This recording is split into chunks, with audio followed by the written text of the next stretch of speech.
Bro, you got the. It's all crazy, bro. EA Sports to the game. Just a quick one. Is it in the game or is it? No.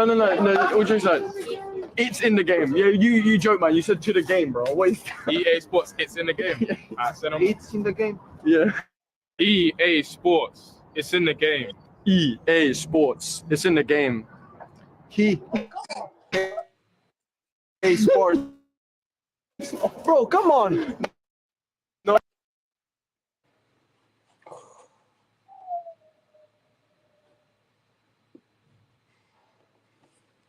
So hello guys, and welcome back to another video in our channel, and welcome back to our latest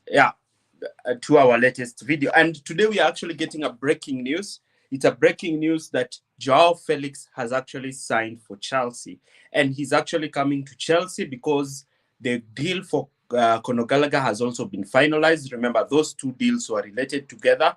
And yes, people can join the stream. I will actually create time for that. But let's get right into the... Here we go from Fabrizio Romano. So Fabrizio says, Joao Felix back to Chelsea. Here we go. Deal in place with Atletico Madrid and his agent, Jorge Mendes. Contract until 2030 plus option for Joao Felix as a travel and medical tests are being booked in the next 24 hours. Gallagher to Atleti is also complete, and Joao Felix will be coming back to Chelsea. So that is the breaking news that we have currently, and this is actually going to give us our topic of discussion today. And we actually try to go. We are going to try and look at, is it a right signing for Chelsea? Is it a signing that Chelsea actually need? But looking at yesterday's performance, we saw that we really lacked something in attack. Thank you, everyone who's joined. And is Joao Felix the answer to Chelsea's attack? That is the question we are going to ask. How and where will Joao Felix play in Maresca's system? Is he the answer to Chelsea's attack? Is he the signing that actually is going to take Chelsea to the next level? That is something that we are going to try and look at today. So join. Like the video, you can like the live stream so that you can have it reach more people. And thank you again. But Joao Felix is actually coming to Chelsea, and I want to actually share my screen and actually display what is actually happening in this transfer window. Remember, this transfer window is also crazy, and we're also going to look at Romelu Lukaku, who is actually looking like he's actually going to Napoli. Yet the deal has not yet been agreed, but it looks like he's more likely to go to Napoli because he wants to go to Napoli. Napoli actually lost their game yesterday, and Conte is continuing to push that deal for Romelu Lukaku to also fall through. So, but in our video today, we are going to look at Joao Felix. Now, let's go to another Here We Go that we have actually seen from Fabrizio Romano, and this is for the Chelsea player Conor Gallagher, because remember, he was supposed to go to Atletico Madrid, but that signing was not yet completed. But now it is confirmed that Joao Felix is actually coming to Chelsea. He will be coming to Cobham tomorrow to actually do his medical, and hopefully he can be ready for the game on Thursday in the Conference League. So this is the Here We Go. Understand, Conor Gallagher has been authorized by Chelsea to travel to Real Madrid in the next 24 hours. Deal agreed, done for 42 million fee, and Simeone was pushing again for it, meaning that Conor Gallagher is actually a Diego Simeone signing, and Diego Simeone actually wanted him at Atletico Madrid. All done between Gallagher and Atleti, all done between Atleti and Chelsea. Here we go, confirmed. Conor Gallagher is also going to Atletico Madrid. So this is actually going to bring a lot of questions to the board. Is this the right signing? Is this right for Chelsea to actually sell Conor Gallagher for Joao Felix? That is what we are going to talk about today. We actually did a tactical analysis video on Joao Felix, looking at his strengths and his weakness. Remember, Joao Felix was at Chelsea 2 seasons. Was at Chelsea the season before last season, and he actually came to Chelsea on loan on January. We saw some glimpse of him, though Chelsea really performed terribly that season, with Chelsea finishing 12th. But overall, he was actually one of the best attackers for Chelsea.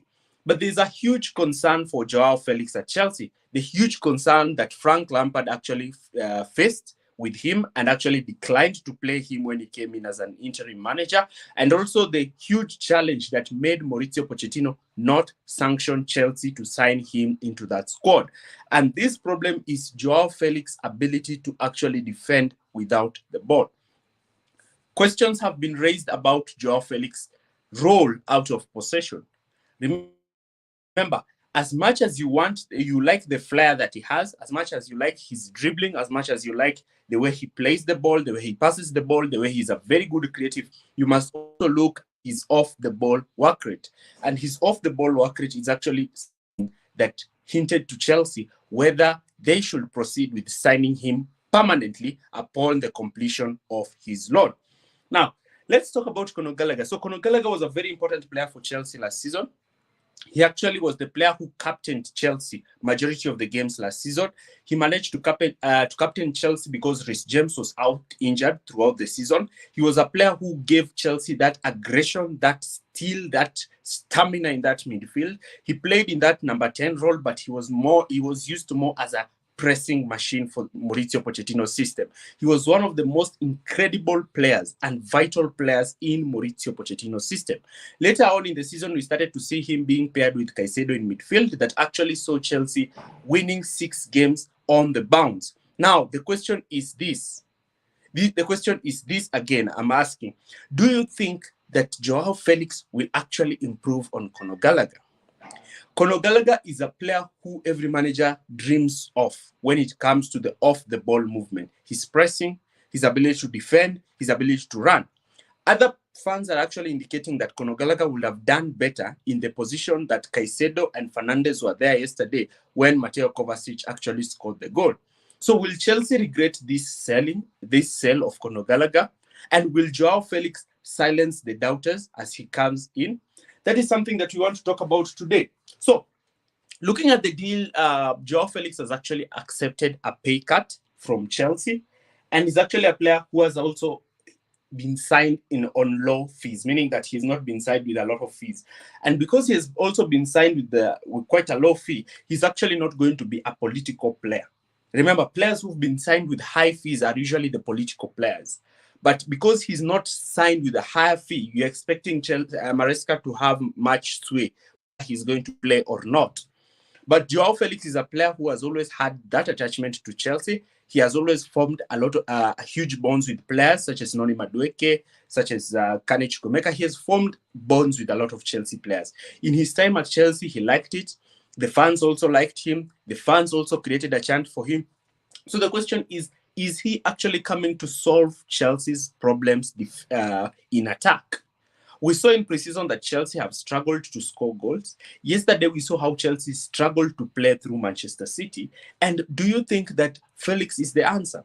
Now, this signing is actually going to throw the spanner onto the sporting directors, because if Joao Felix does not work, then the question will be, how have you gone ahead, signed superstars, but these superstars do not have chemistry among them?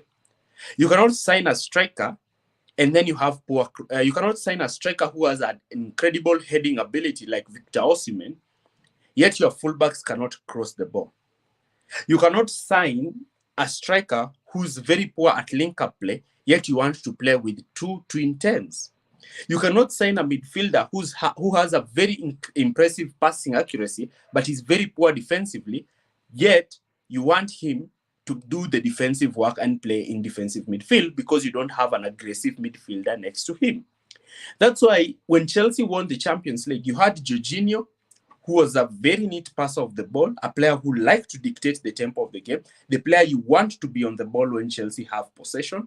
And then you have N'Golo Kante next to him, a player who's aggressive, a player who likes to win the ball, a player who wants to run and try to tackle with the ball. This is the problem that Chelsea are actually finding themselves in. An imbalanced squad. So looking at the strengths of Joao Felix, even when you look at the strengths of Joao Felix, you realize one thing about him. He's a very good player when you don't have the ball. But first of all, I want us to check where will Joao Felix actually play. So this is also going to be a question for you. Now, Looking at this stream that I'm about to share here, I'm actually going to show you where I think that he should actually play, because this is a player who's coming in and he's a player who can play multiple positions. But which one is his best position? Do you think his best position is playing off the left? Do you think his best position is playing as a false nine? Do you think his best position is playing down the right? Or do you think his best position is playing as a second striker / number 10? Now, let's look at a brief sample of a video that I did, and we can get some explanation from there. So, Joao Felix, in this instant, is actually coming to a Chelsea team that are going to play a 4-3-3 system. Now, Joao Felix is coming here and he's actually supposed to make a mark for himself in the team. Chelsea are playing a possession-based system, and this system is actually going to inform how Chelsea are going to play next season. Chelsea want to play with 5 attackers in attack and 5 defenders in defense. And because Chelsea want to play with this structure, Joao Felix has to come in and fit into this structure. He should not be a disruptive figure in this structure. So one position that people are actually indicating him to play is the left wing position. But the question is he a good left winger? Because in the left wing position, you expect a player who has incredible pace. You expect a player who's able to drop deep and receive the ball in possession. But you also expect a player who is able to be very effective without the ball. Now, Joao Felix is do you think he's a physical player to receive the ball with his back to goal? That's one question. Because if you're playing as a left winger, then most likely the fullback will be on you. He should also have incredible vision to pick players who are making runs ahead of him. That is also another thing that Joao Felix has to do. He should also be a player who is very good at 1v1 dribbling. He's good at his dribbling. He has incredible nutmegs. He has incredible ability to actually take on his players. So it's something that Joao Felix has been doing. But do you think the left wing position is the best position for him? Can Chelsea rely on him in that position? The next position that Joao Felix can actually take up is the position in those central regions, the position in the half space regions, meaning that he's starting as a number 10 who actually cuts in to play in that half space position. I believe that he's a very good player receiving the ball in between the lines. He's a very good player receiving the ball in those positions. He's also a good player making those threaded passes. But remember, if you have Joao Felix ahead of you, as a team, you'll really suffer without the ball. So you need a player who's very aggressive behind him, extremely aggressive behind him. And he needs to be in a position where he's able to make those half-space runs, look to cross the ball, look to attempt a shot on target, look to make those crosses in the far post for the right winger. These are questions that Chelsea fans and Chelsea and Enzo Maresca has solved, because you have huge attacking talent. The question is, how are you going to fit in puzzle? So that is the signing that Chelsea have actually made. In my opinion, I cannot dispute the signing. The player wants to come to Chelsea. The player wants to play for Chelsea. The player liked his time at Chelsea. The fans also like him. The fans actually gave him a chance. The other position he can play as a false nine. But the question is, can he play as a false nine in a very competitive and very strong and difficult league like the Premier League? Is he able to use his back to stop defenders? As I saw him, he's not quite a physical player. Therefore, he needs a lot of intelligence when he's playing in this position. Most likely, he should know how to move. And he should know how to drop so deep that he can be able to help Chelsea create this numerical advantage, something that Chelsea really lacked in yesterday's midfield against Manchester City. And will he need to be paired with wingers who are very good making those diagonal runs? That is also a question. But all in all, we can talk about Joao Felix's strength with the ball. The question is, what are his strengths without the ball? So the question is, on paper, Joao Felix is a very incredible signing to Chelsea. On paper. If he signed for Manchester City, you'll be excited. If he signed for Liverpool, you'll be excited. If he signed for Manchester United, excitement. Arsenal, excitement. But the question is, will he be able to offer Chelsea what Chelsea need when they don't have the ball? Frank Lampard flagged out his work rate when Chelsea did not have the ball. Mauricio Pochettino declined to sign him because he was not good on the ball. Now, will this be a signing that will pay off to Chelsea next season? Now, in the comment section area, I would like to see your comments on where do you believe is Joao Felix's best position on the pitch. Yesterday, I was so disappointed in attack. Nicholas Jackson did not manage to score goals. So Joao Felix also coming in. And if he can come in and establish himself as a very incredible false nine, then that is something that is good. And then to also be an attacking player at Chelsea, you should at least aim for 10 Premier League goals and 10 Premier League assists. Do you think Joao Felix is that player to give Chelsea that? Overall, I'm very, very optimistic about this signing, attacking-wise. I think it will give Chelsea much more dimensions in the attacking areas. I also think it's going to give Chelsea some strength in depth. And the question is, do you agree with that? So I really want us to have this conversation today. I really want us to have this conversation today. And that's why I'm going to open the line so that some of you can come in and then we can have this discussion. But that is the breaking news. Joao Felix to Chelsea. Here we go. It's happening. Joao Felix will be here and he will be a key starter for Chelsea. And also another thing that I like about this signing is that he's not a political signing. He has just been signed for 34 million. So the manager is not forced to play him. Remember, we have a problem with political signings. Like now, we have to play Enzo Fernandez because of the fee that the club paid for him. Because if you put him on the bench, he loses his value. The same case with Caicedo. You have to play him because of the fee the club has paid for him. What did Nkunku and Enzo offer the team yesterday off the ball? Not much, but they can still improve and fail. Yeah, that's true. I've also noticed that Nkunku is not so good off the ball. He's also not so good off the ball. And he didn't offer much playing down the left. But I think it's because of the position he had to play. You know, we had to play him in that position so that Fernandez can be up. Fernandez can play in this team. And that is actually giving us a problem. The Fernandez issue is actually giving us a lot of problems. So Fernandez is the vice captain. He's been signed for 105 million. Chelsea activated his release clause. That was 105 million. They paid it up front. So what is going to happen with that? Moises Caicedo was bought for 116 million pounds. He's the Premier League's record signing. Moises Caicedo is Premier League's record signing. There is the link. Click the link. Join the chat. Click the link and join the chat. So, this thing is going to boomerang back to the board. This thing is going to boomerang back to the board because if they fail with this system this season, all blame is going to go to them because it's not Enzo Maresca's fault. Now you cannot blame Enzo Maresca. You cannot blame Frank Lampard. You cannot blame everybody else. The blame squarely lies with the sporting directors because you cannot assemble a team that does not have chemistry.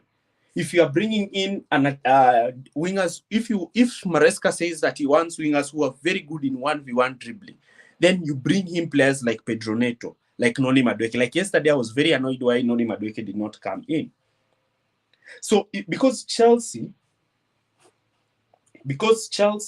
has a problem in making signings that are actually impactful on the pitch, the blame is now going to fall with the sporting directors because you cannot blame every manager. You cannot blame Pochettino. You cannot blame Potter. You cannot blame Lampard. You cannot blame Thomas Tuchel. The blame will now have to go to the board.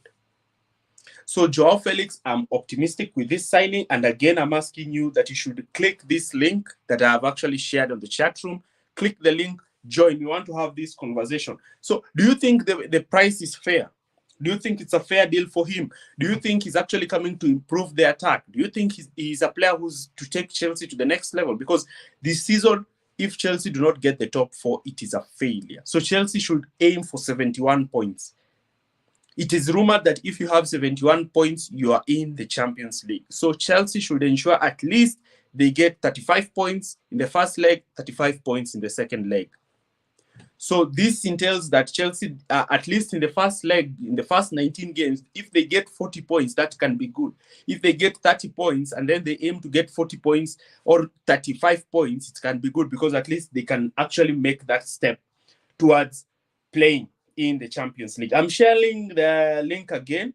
Click the link and then join the studio. Click the link and join the studio. So I've shared it again. So that is the question. That is the question. So what can Chelsea do? Joao Felix is actually signed for 34 million, which I think is a reasonable fee. But what happens to Dewsbury Hall? Dewsbury Hall has also been signed to play that role. So we have many attacking players. Then where if he's a number 10, out and out number 10, what happens to Cole Palmer? Because Cole Palmer seems like he wants to drift inside whenever he plays down the right. So what happens to Cole Palmer? So but the question is, if you play Enzo deeper, then you have a problem. If you play Enzo deeper, you have a problem because he's not good defensively. We saw it yesterday. When Caicedo got passed by Kovacic, Fernandes did not come to cover for him. I've shared the link in the comment section. You can click the link, come in, ask your questions directly, or give your view on this signing. We really need to have that engagement. We need to have that engagement. So we have Cole Palmer eyeing for that same position. Christopher Nkunku, the same position. Dewsbury Hall, that same position. Maresca believes that Fernandes should play in that number 10 position. So there's something wrong about that. So let me add someone here on stage. So hello. Hey, can you hear me? Yeah, I can hear you. How are you? I'm doing good. I like what you're doing. I like your channel so much. Thank you for doing a good job. Okay, okay. Yeah. I just wanted to comment on Joao Felix. Yeah. I think that's an interesting signing. And in my view, I think he will be taking because these players are not going to play together.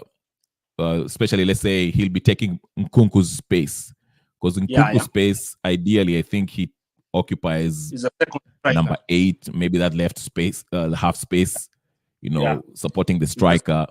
And as we can see yesterday, what's his name? Cole Palmer naturally, especially on that second half, he started drifting on the centrally as a number 10, that free role. I don't think he was even told that, but you can see that he just started going deep and collecting the ball. And Enzo, of course, Enzo was asked to go deep. Yeah. So I think Joao Felix, there are some games, let's say if you're playing a low block team, who don't who are not a threat to us that much, most of the teams that are not attacking, attack minded, that's when we'll have Joao Felix maybe, and probably with somebody like Caicedo starting with him, and what's his face, Lavia or Enzo can do. It just depends with the team who are playing. If you need to open up defenses, then Joao Felix is really ideal because he's very good close control. He can dribble, nutmeg, and he has a decent shot. He can play that 1-2. You remember that season when he was playing 1-2 with Enzo? Yeah. I mean, they were really getting along really good. So I think he will be rotating with Nkunku, because Nkunku, they pretty much are similar in so many ways. We saw yesterday Nkunku cannot play on the left, so I think Joao Felix will be just rotating with Nkunku. But the question is again, where does that leave Drew Hall, whatever his name is, the guy that came from Leicester City? But also a question is, if you're playing lower blocks, then it is even much more dangerous playing Joao Felix, because you need aggressive midfielders behind. Because lower block teams are very lethal in transition. And he's a player who doesn't like to work off the ball. It's like playing Mesut So if you're playing Mesut Ozil, you found Mourinho had to play Khedira and Xabi Alonso behind him, two aggressive players Yeah. behind him, because you need to help Yes. him. So Right. Felix has to put in the numbers to warrant him being carried by the team. Something that also Mourinho talked about with the Hazard. He had to play Matic and Fabregas behind him so that they can be able to cover for him. And as Pilqueta actually played at left back to cover for Hazard, because Hazard was not tracking back. Hazard did not track back. But Joao Felix needs to show that he's a player who's able to help the team. The team can rely on him to open up defenses so that other players can also look to try and have him relax when the team loses the ball. So how is that going to play out? That is true. And that's why, if you look at yesterday, Maresca, I think in his mind, he played both Caicedo and Lavia and Enzo because he was banking on Lavia and Caicedo being the attack dogs. They're like pit bulls. They really, defensively, they are very aggressive. Yeah. And so that is because he knew Enzo is not good defensively. But he realized, in the later on, he took Lavia, which I think maybe he took Lavia because he was trying to protect him from injuries. Maybe he was tired or something like that. So what I'm saying is this, in such games, he might have to sacrifice Enzo. He can't play the three of them. I think it's difficult to play. There are some games, yes, but I think Enzo, there are some games he'll have to sacrifice. So if you have somebody like Caicedo, who's really a marauding figure, he can run in that midfield with Lavia, who's aggressive and has good passes. You can play them to cover for Joao Felix because, as you said, rightfully said, Joao Felix is not good defensively. So just depending on, that's why I'm saying it just depends with the opposition. Because if you're playing someone like, let's say, Brentford is a very dangerous team. You have to be good defensively because they're really good in counter-attack. But teams like, let's say, Wolves will be very lethal in the counter. You're going to see it when Chelsea go away on Sunday. It's going to be a difficult game. Yeah, but Wolves, if you look at Wolves, if you watch the game against Arsenal, they've kind of changed their way. They're not playing that sitting back. They were actually playing a good possession football. And it was Arsenal who had a good portion of the game they were sitting back. I don't know if you watched that game. I watched it. Yes. I've also noticed that Mikel Arteta is also moving towards somehow pragmatism. He's actually trying to incorporate possession-based football and pragmatism. It's something that he also did against Manchester City last season because he realized if he decides to play possession-based football toe-to-toe with Manchester City, he loses. So he noticed that sometimes if his team can score the goal, because Arsenal's defense is actually one of the best in Europe. So he trusts his team defensively. So sometimes he's like, let's just get the win. He has understood that what matters now it's results. It doesn't matter how Arsenal play the free-flowing football. No. He just cares about the result. So do I think this guy is going to do that? Which guy? The Enzo Maresca? Guy. Yeah. No, Maresca, he actually said, I had him on one of his interviews, and he said that I lost you there for a minute. Yeah. Okay, he said that he sets up according to the opposition. Yeah. And that's why, to me, when I saw the lineup yesterday, I understood why he was trying to play all three midfielders, Enzo and Caicedo and what's his name? The other guy. The only thing, and which showed me because he knew that City are very lethal. They can play through you, which they eventually did with the Kovacic goal.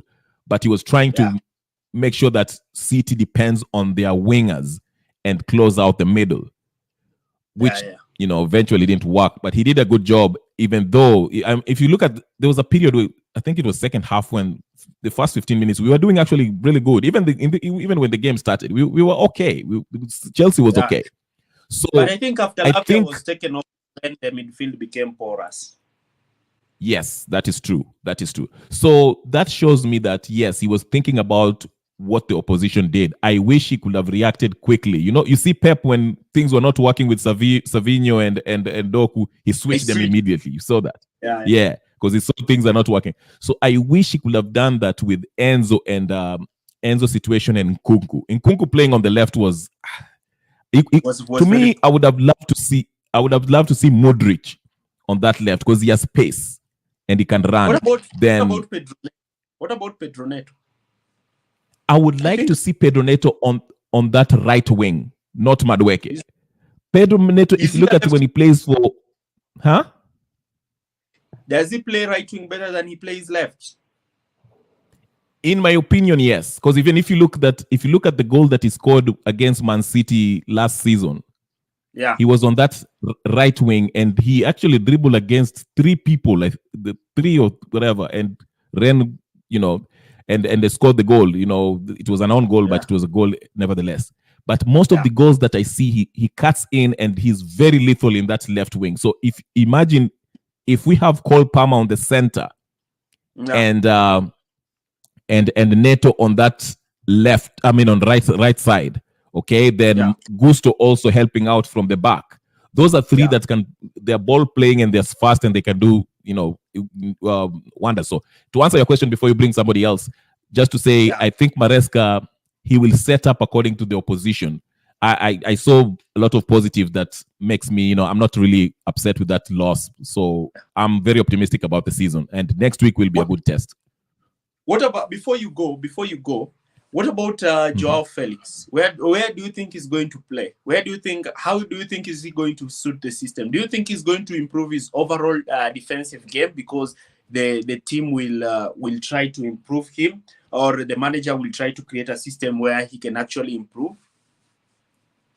I think he will try to create a system that suits Joao Felix. And like I said, Joao Felix will probably start in games against teams that really sit back. Because remember, his whole philosophy is he wants control of possession, okay? And if you have, based on the team, of course, if you're playing against a team like Newcastle, it's not a good idea to play Joao Felix. He might be good, but they are very fast and they have very fast wingers that can get you on the counter. But if you're playing a team like Ipswich or let's say even Wolves, Bournemouth, Joao Felix can play those, because if you have Lavia and Caicedo, and you'll see that those are really two aggressive midfielders.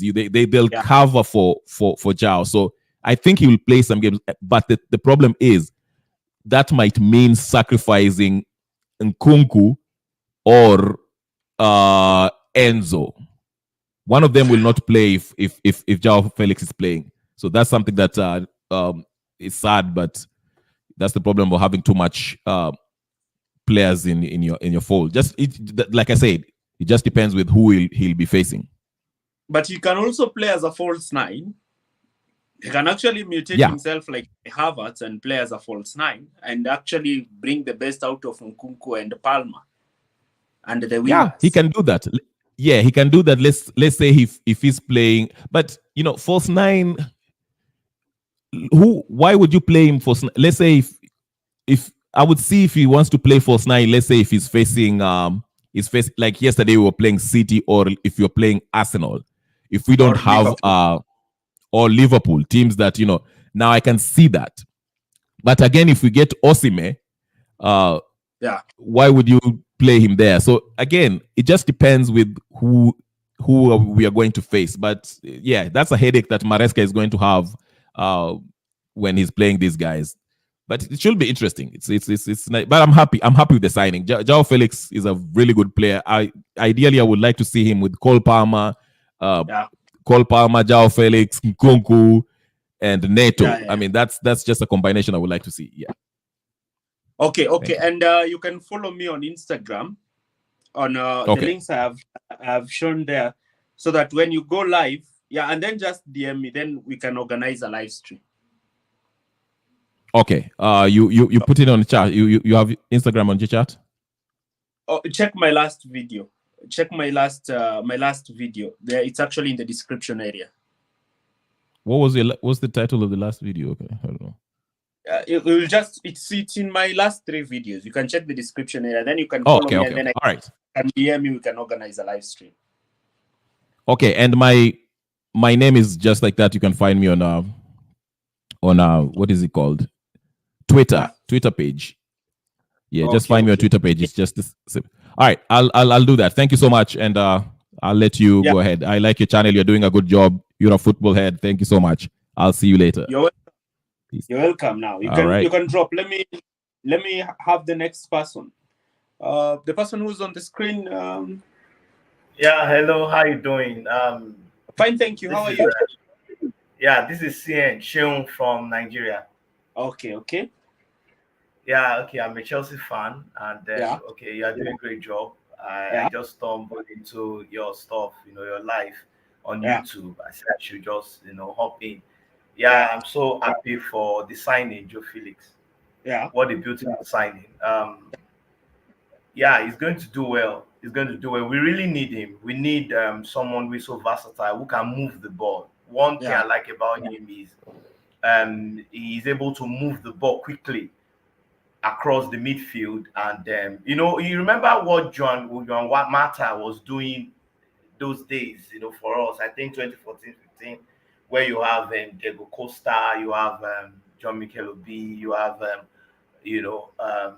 all of those guys, Eden Hazard, Joan Mata. You remember Joan Mata? Yeah. So he played a pivotal role in moving ball quickly and distributing ball. So Joao Felix could do that too. Yeah. Joao Felix is so versatile. He can actually move the ball from. Okay, I see him as a combination of he can actually he has the skill of Frank Lampard and Eden Hazard put together, not the prime Eden Hazard really. Joao Felix can dribble. He can actually dribble. He can move the ball from anywhere, in any part of the field, and then distribute the ball quickly, move the ball into the box 18, and he's very good with the ball in the 18, even at the final third. And he's so intelligent in quickly spotting a free, spotting the weakness in the defense and put the ball through to goal. He's so good at that. So I believe Maresca will improve him. He's still very young, 24. And okay, if I would want to play Joao Felix in this last game, I would remove Enzo and put Joao Felix to distribute the ball. Now, in the last game, in our last game with Man City, balls were not getting to Palmer and then Nkuku. Balls were not getting to Palmer. So I expected Enzo to do that, to fit into that, role in distributing the ball between Palmer and them. The ball flow should have been between Enzo, Palmer, and Nkuku, but it didn't happen. Man City was able to, and then I think that the expertise of the Man City manager, who was able to. He didn't make sure that ball gets to Palmer and Nkuku. Ball were not getting to Palmer and Nkuku frequently, and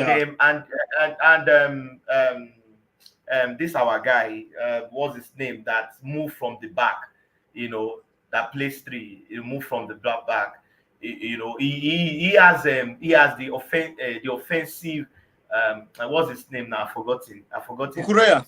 Marco Cucurella. Yeah. Cucurella was doing what Joao Felix would have done if Joao Felix was in that game. Cucurella was trying to move the ball quickly into the opponent's 18. I also thought that Nkunku struggled, but what we're talking about today is Joao Felix. So is he coming in to play in that left wing position? Is he coming in to play in this team? Is actually coming to play as an attacking midfielder? Is he coming in to play as a false 9? Do you think how is the team going to adapt to his flaws? And his key flaws are actually his off the ball movement. Is he able to actually press aggressively? Because yesterday we were being bodied off the ball. So is he going to exactly the steal that the team needs? playing in a Yeah, physical it will. It will. Like I said, I told you. I said, Joe Felix is a versatile player. Who, he can fit into any role you give him, especially as an offensive midfielder. And right now, I think that's what we need. And we have a lot of options, and that's the Yeah. truth. We have a whole lot of options. Now, Enzo didn't do too much that yesterday. Joe Felix would have done so better, in that game yesterday. So Joe Felix is a player that's going to bring, he's going to bring an Oscar, he's going to bring a Mata, and he's going to bring a Hazard. You understand? Into and then Maresca's style is I will play you according to the opponent. So and then we have such versatile players right now. So Joe Felix will be able to fit into whether it is left, or whether it is an attack midfielder, whether he is going to play right, he would always fit in. So and especially when we have when some of our players are down, and it can also come from the bench. It can also come from the bench. It can, we have options. Okay, for instance, that yesterday first half when nothing was happening, it would have just come in second half, and while you take Enzo out, and then you will play that that 8 or 11, for ball distribution into the 18. Our play yesterday, we didn't really get into Man City's 18, not until when Neto came in, Okay. So and of course, yesterday I really missed Sterling.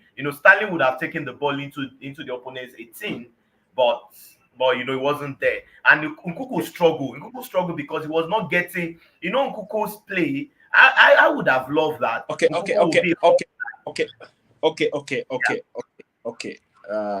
just yeah.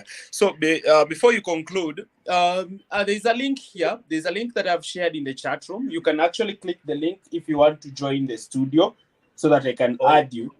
And we are actually talking about Joao Felix. You can come in and give your views about him, but this is a signing that is actually coming to improve the team offensively. Now, questions are going to be left to the board. What if this signing fails? What if this player does not meet the standards that the board expect, that he does not perform on the pitch? Because football is not played on paper. Football is played on the pitch. And when Chelsea are actually playing, they have a good squad on paper. When you look at Chelsea's squad on paper, it's one of the best squads you can have in Europe. But when it comes to performance on the pitch, the squad does not reflect that performance. You have too many superstars, but there is no chemistry amongst the superstars. You have too many players who are good. Nkunku is a good player. Palma is a good player. Felix is a good player. Even Enzo Fernandez is a good player. The question is, why can't these players play together? So if this signing fails, who will take the blame? Okay, if I would say this, I think you remember that this is a new system.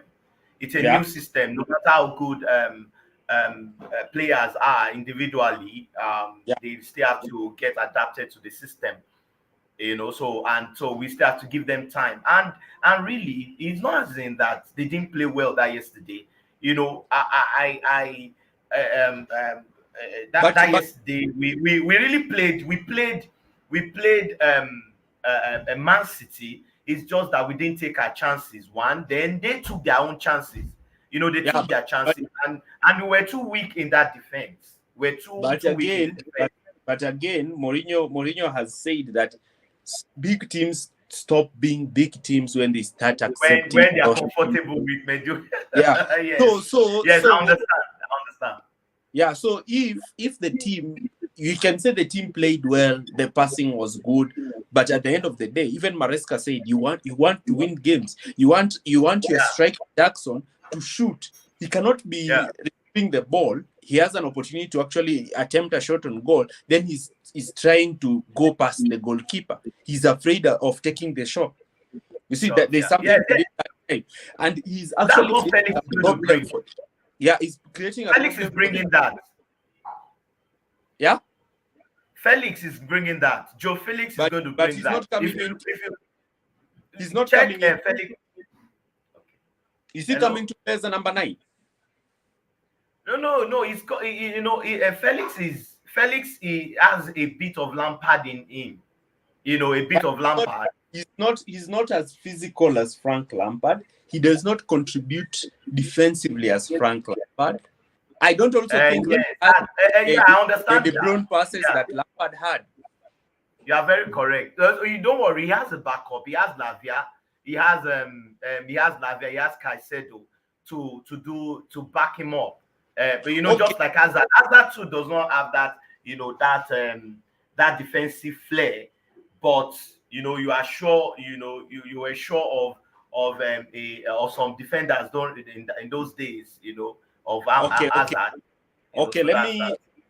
Okay, thank you. So let me add someone here also. I think thank you for your remarks. Thank you for your remarks, and we really appreciate it. Good job you are doing. Thanks. Bye. Okay, you're welcome. You're welcome to join another stream. Yeah. Okay. So again, I've indicated to you that the link is there on the comment section area below. That you should actually look to click the link.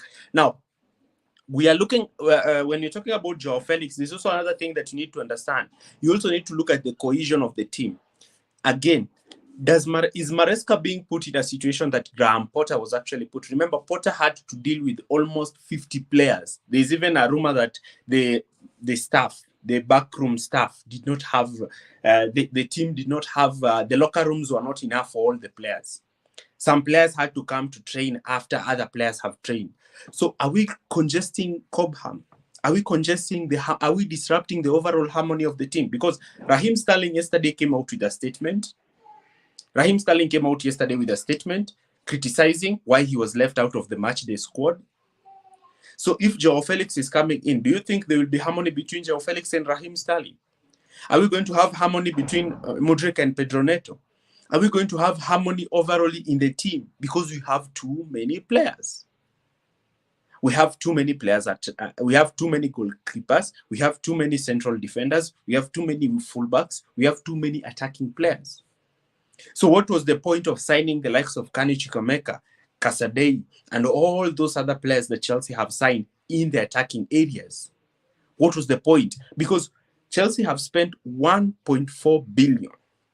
And still, you cannot be able to know whether the team is ready to compete. And that is a problem. Because after spending that amount of money, Chelsea should be ready to compete. But here we are again. We are talking about a team that is not ready to compete. So if you have your views, please click the link. Come into the studio, give your views. I can ask you some few questions. Do not be afraid. Just come in. If you want your camera off, there is no problem. But this is the breaking news. We also have another breaking news that Romelu Lukaku is actually departing. Though Chelsea are set to reject Napoli's bid for Lukaku.